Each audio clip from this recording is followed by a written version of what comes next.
নমস্কাৰ আসাম ষ্টৰী সমূহ দৰ্শকক পুনৰবাৰ স্বাগতম জনাইছো। আজি হৈছে 28 জুন শনিবাৰ। আজি দিনটো কেইবাটাও ব্ৰেকিং নিউজ আপোনালোকৰ মাজলৈ আহি পৰিছে আৰু এনেকুৱা ধৰণৰ খবৰসমূহ দৈনিক চাবলৈ চেনেলটো সাবস্ক্ৰাইব কৰি ভিডিঅ'টোত এটাকৈ লাইক কৰি দিব। নমস্কাৰ, আজি দিনটো প্ৰথমটো ব্ৰেকিং নিউজ আপোনালোকৰ মাজলৈ আহি পৰিছে। অসম চৰকাৰৰ বিদেশী পুষ্পেক নীতি অবৈধ। পুষ্পেক নীতিৰ বিৰুদ্ধে অব্যাহত থাকিব এবিএমচিৰ আন্দোলন। প্ৰথমটো ব্ৰেকিং নিউজ আপোনালোকৰ মাজলৈ আহি পৰিছে। অসম চৰকাৰৰ পুষ্পেক নীতিক তীব্ৰ সমালোচনা কৰিছে এবিএমচিয়ে।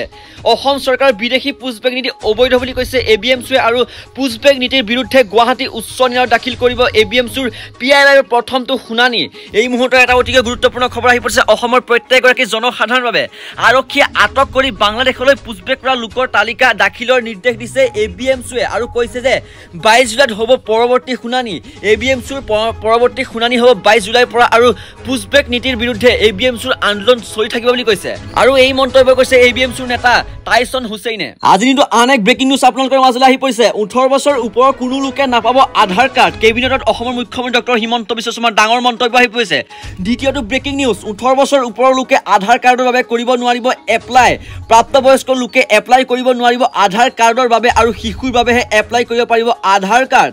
বিদেশী মানুহে যাতে আধাৰ কাৰ্ড নাপায় তাৰ বাবে ব্যৱস্থা কৰিছে অসমৰ মুখ্যমন্ত্ৰী ডক্টৰ হিমন্ত বিশ্ব শৰ্মাই।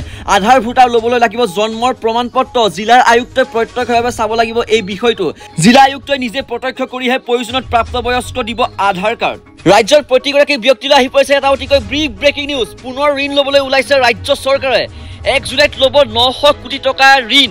এই মুহূৰ্তত এটা অতিকৈ ব্ৰেকিং নিউজ আপোনালোকৰ মাজলৈ আহি পৰিছে। পুনৰ ঋণ ল'বলৈ ওলাইছে ৰাজ্য চৰকাৰে। 1 জুলাইত ল'ব 900 কোটি টকাৰ ঋণ। আন এক গুৰুত্বপূৰ্ণ খবৰ আপোনালোকৰ মাজলৈ আহি পৰিছে। তিনি গগৈলৈ আহিছে এটা অতিকৈ breaking news.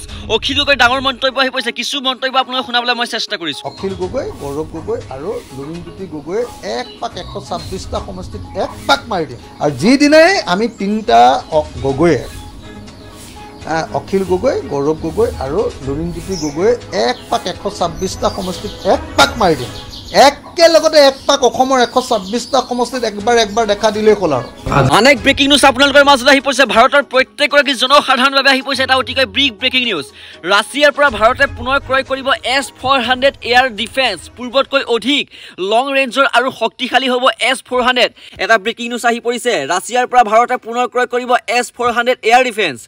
S-400 air defence system ক্ৰয় কৰিবলৈ ৰাছিয়াৰ সৈতে চুক্তি আৰম্ভ কৰিছে ভাৰতবৰ্ষই আৰু অপাৰেশ্যন সিন্ধুৰৰ সময়ত S-400 এয়াৰ ডিফেন্স চিষ্টেমে ধ্বংস কৰিছিল পাকিস্তানৰ মিছাইল আৰু অতি সহজতে শত্ৰু ৰাষ্ট্ৰৰ চিষ্টেম ইণ্টাৰচেপ্ট কৰিব পাৰে। এই S-400 এয়াৰ ডিফেন্স চিষ্টেম দিবলৈ সাজু হৈছে ৰাছিয়াই বৰ্তমান সাজু হৈছে এয়াৰ চিষ্টেম দিবলৈ S-400 দিবলৈ সাজু হৈছে বৰ্তমান। শীঘ্ৰে ৰাছিয়াৰ পৰা ভাৰতে পাবহি S-400 এয়াৰ ডিফেন্স চিষ্টেম।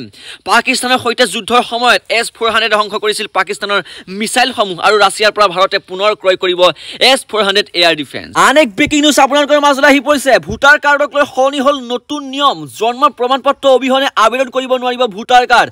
এই মুহূৰ্তত এটা অতিকৈ ব্ৰেকিং নিউজ আপোনালোকৰ মাজলৈ আহি পৰিছে। ভোটাৰ কাৰ্ডক লৈ ৰাজ্যত হৰতাল সলনি হ'ল নতুন নিয়ম।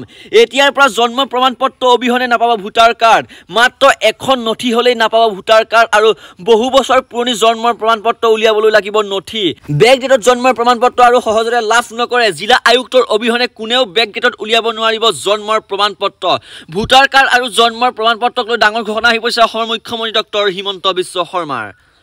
ভোটাৰ কাৰ্ডক লৈ ৰাজ্যত হঠাৎ সলনি হ'ল বহুতকেইটা নতুন নিয়ম। এতিয়াৰ পৰা জন্ম প্ৰমাণ পত্ৰ অবিহনে নাপাব ভোটাৰ কাৰ্ড। আন এক ব্ৰেকিং নিউজ আপোনালোকৰ মাজলৈ আহি পৰিছে এটা অতিকৈ গুৰুত্বপূৰ্ণ খবৰ। ৰন্ধন গেছৰ পৰা ৰেলৰ টিকটলৈকে 1 জুলাইৰ পৰা সলনি কৰা হ'ব 7টা নতুন নিয়ম। এটা ব্ৰেকিং নিউজ আহি পৰিছে প্ৰত্যেকগৰাকী জনসাধাৰণৰ বাবে।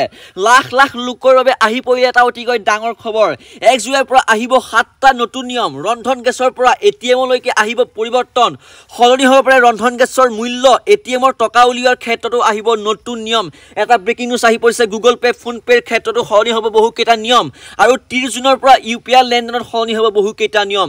NPCA ঘোষণা কৰিছে এই বহুকেইটা নতুন নিয়ম আৰু এতিয়াৰ পৰা ধনৰ লেনদেনৰ সময়ত ধন লাভ কৰা একাউণ্টৰ গৰাকীৰ প্ৰকৃত নাম উপলব্ধ হ'ব গুগল পে, ফোন পেত।